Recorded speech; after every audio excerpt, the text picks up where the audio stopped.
tercatat sah negara ya. Gitu loh, tidak ada hal-hal yang lain-lain ya, yang siri-siri ya pernah lah, termasuk dengan Kalina. Ya ada beberapa, itu total pernikahan saya 4 kali, Pak. 4 kali. Jadi kemarin berita 24 itu bercandaan saya, Pak, sama Raffi Ahmad. Ini bercandaan saya sama Raffi Ahmad di salah satu acara kita dulu namanya Oke Bos, Pak. Gitu. Jadi bercandaan saya sama Raffi Ahmad. Vicky Prasetyo, saya kan jadi asistennya, dia jadi bosnya. Iya, Bos.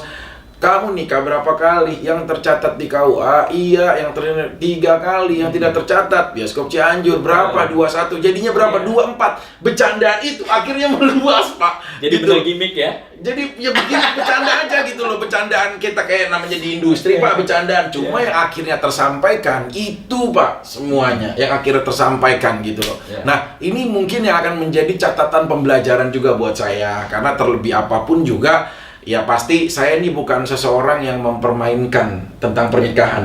Mungkin Bapak Kepala udah tahu lah bagaimana cara interaksi awal saya sama begitu hormat sama Bapak untuk menjalankan proses rangkaiannya. Nah, pertanyaannya Pak, KUA sebenarnya kalau terjadi hal seperti ini, bisa nggak memblacklist seseorang untuk tidak nikah lagi? Di KUA itu nggak ada istilah blacklist. Di KUA-nya? Di KUA. Artinya begini, maksudnya adalah kita sebagai administrator di KUA itu dalam hal pencatatan pernikahan, ketika memang syarat dan secara administrasi maupun secara kompilasi hukum Islamnya lengkap, tidak ada alasan untuk kita menolak pencatatan. Contoh yang ramai itu kadang salah pemahaman di masyarakat adalah ketika seseorang ingin poligami. Ya, bukan arti KUA itu melegalkan atau mengkampanyekan poligami, tetapi dalam hal ini ada saluran khusus. Artinya gini, ketika orang mau poligami maka silakan urus izin poligami di pengadilan agama. Diurus izinnya. Seperti rangkaiannya prosesnya, dipanggillah istri pertama apakah sudah mengizinkan, kemudian istri kedua dipanggil. Proses di pengadilan agama lah secara materi. Nanti hakim akan menjatuhkan ataupun putusan, memberikan penetapan, memberikan izin kepada seseorang untuk berpoligami. Itu tercatat dua-duanya? Tercatat. Sehingga nanti setelah izin dari poligami dibawa ke KUA putusannya, dilengkapi administrasi persyaratan lainnya, NA segala macam lah yang ada berlaku di KUA. Di hari H pernikahannya kita nikahkan, maka dia secara resmi punya istri. Dengan catatan istri pertamanya harus ada. Iya. Saya sih belum punya mental untuk ke arah sana. Karena yang pertamanya ini pembenahannya belum selesai, masih ada masalah. Nah, yang kedua Pak, ini kita menarik sekali. KUA itu adalah sebagai lembaga yang mencatat. Tidak punya hak untuk memblacklist seseorang, misalkan Pak. Walaupun mungkin ini kisahnya terjadi benar Pak. Dia nikah puluhan kali. Ketika itu persyaratan lengkap, contoh misalkan si A menikah dengan si B, kemudian dia, mohon maaf, bercerai, akte cerainya lengkap segala macam, kemudian setahun kemudian dia menikah lagi dengan si C. Ketika masuk pendaftaran ya kita terima dan kita laksanakan pencatatan pernikahannya. Walaupun sampai beberapa kali. Iya. Ada nggak sih Pak yang terjadi itu sebenarnya? Ada, beberapa kasus ada. Beberapa kasus dengan orang yang sama. Dengan dia sendiri misalnya lakinya nih, kemudian menceraikan istrinya, kemudian berapa tahun kemudian balik lagi ke KUA yang sama, nikah lagi dengan orang yang lain, tidak ada masalah. Ya selama proses dan syarat persyaratannya administrasinya lengkap semua, no problem. Bukan jadi permasalahan besar. Tidak jadi masalah. Makanya istilah blacklist itu.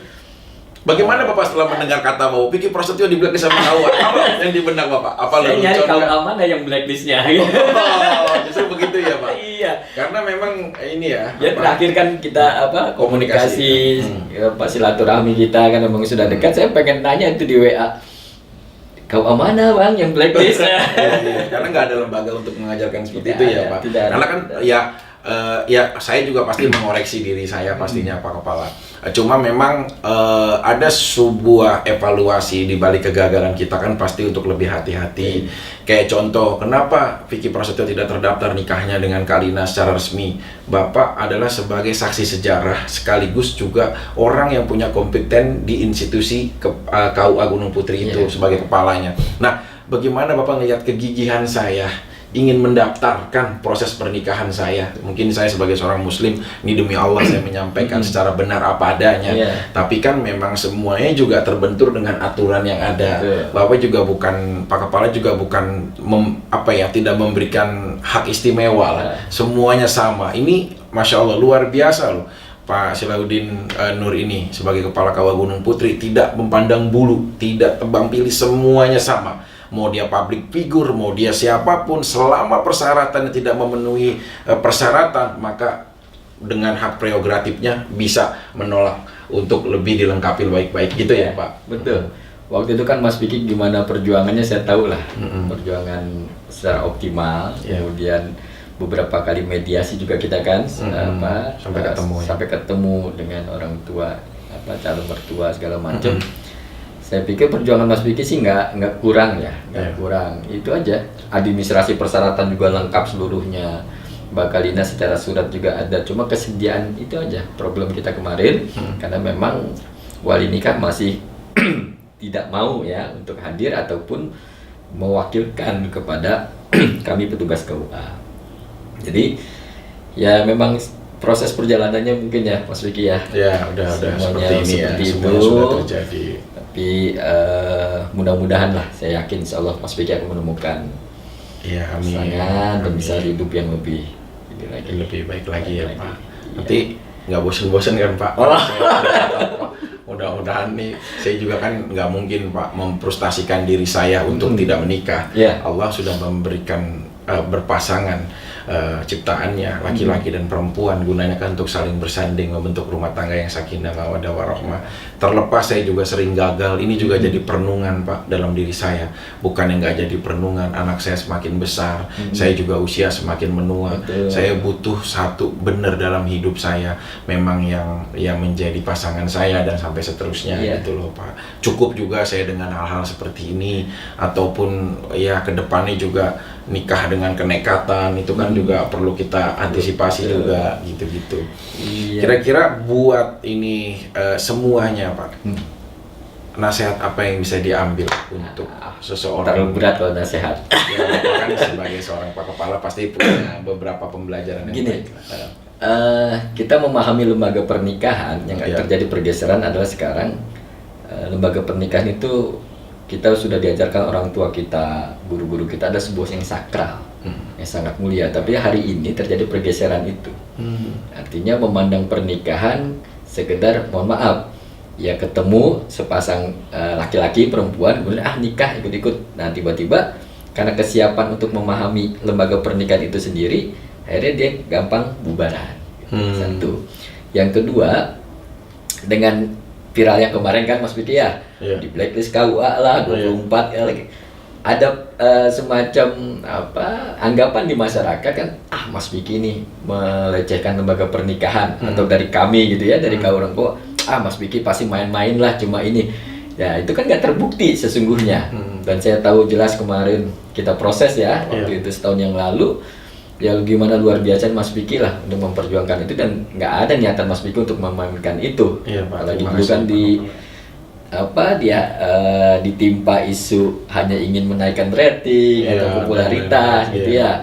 Tapi saya ngelihat di situ kesungguhan waktu itu ya, Mas Vicky dengan Mbak Kalina memang ingin menyatukan dan membangun sebuah rumah tangga. Ya insya Allah kedepannya Mas Vicky, mudah-mudahan saya doakan. Amin, sama-sama. Saya juga mudah-mudahan selalu jadi yang terbaik lah. Nasihat Bapak, pengetahuan, edukasi semuanya sangat berharga. Gitu. Saya juga sering berkomunikasi karena terlepas Bapak masih menjabat atau tidak, kita tetap seorang Islam yang menjaga ukhuwahnya Pak, yang bisa sama-sama. Nah, ini juga Pak, yang terbaik juga nih. Kalau di saat nanti berumah tangga, memang untuk salah satu mempertahankan, banyak gak Pak orang bermasalah rumah tangga bercerai karena persoalan ranjang juga ada dong Pak? Banyak, ada. Banyak ya Pak? Banyak, alasan-alasan itu kan semua kalau secara lengkapnya ada di materi pengadilan agama. Pengadilan agama yang memeriksa lah, hakim memeriksa. Persidangan ya Pak? Persidangan. Dan memang cuma banyak lah Pak. Cuma yang menarik ini banyak juga kan. Ada kemarin wanita cuma dapat 2 kali jatah sehari, akhirnya jadi bermasalah dalam rumah tangganya sampai diceraikan, sampai suaminya digetok, banyaklah semuanya lah Pak, hal kayak gitu. Nah ini juga Pak, alhamdulillah nih Pak. Ini ada dari Erex Pak. Luar biasa sekali Pak. Ini dari Erex Pak. Dari Erex ini memang minuman serbuk Botanical rasa blueberry ini Pak, ini mantap banget. Erex minuman serbuk khusus pria dewasa dengan rasa blueberry yang menyegarkan dan formulasinya khusus dari kandungan bahan alami pilihan berkualitas tinggi Pak, seperti tongkat ali, ekstrak ginseng, ekstrak maca, dan blueberry. Nah, dibuat juga dengan teknologi terbaru dengan berbentuk serbuk sehingga dapat langsung diminum nih Pak, kapan aja kita, waktu kita kapan aja bisa diminum. Nah, responnya cepat, memaksimalkan pastinya, serta meningkatkan stamina dan rasa berhubungan dengan menimbulkan rasa kepercayaan diri yang berlebih pastinya Pak. Diformulasi dari bahan herbal sehingga aman dikonsumsi untuk kita dan tidak menimbulkan efek samping nih Pak dari Erex ini. Nah, manfaatnya juga meningkatkan stamina dan libido pastinya Pak, mengatasi disfungsi ereksi, meningkatkan massa dan kekuatan otot, meningkatkan vitalitas pria dan gairah seksual, serta menjaga kesehatan jantung dan aman untuk ginjal. Dan juga ini difungsikan juga bisa dikonsumsi untuk orang yang menderita diabetes Pak. Oh, luar biasa. Biasanya kan diabetes tuh Pak, ada permasalahan vitalitasnya ya Pak. Nah, justru minum ini, wah langsung jadi bangkit, langsung bangkit luar biasa. Dan tambahan nih Mas Vicky, berarti bisa juga buat solusi mempertahankan keharmonisan rumah tangga. Pasti Pak, mempertahankan keharmonisan rumah tangga ini luar biasa sekali pastinya. Nah, buat kalian semuanya yang mau tahu informasi tentang produk Erex, langsung saja nih. Bisa juga kalian juga menjadi salah satu distributor di kota Anda. Nih, nomor WA-nya seperti di bawah ini ya, nomor WA-nya. Dan ada Instagram-nya juga, bisa di DM juga melalui Instagram-nya di Erex ini. Oke. Nah, terima kasih. Mantap Pak Kepala, terima kasih atas waktunya. Sama-sama. Semoga sehat selalu. Salam hormat saya untuk keluarga.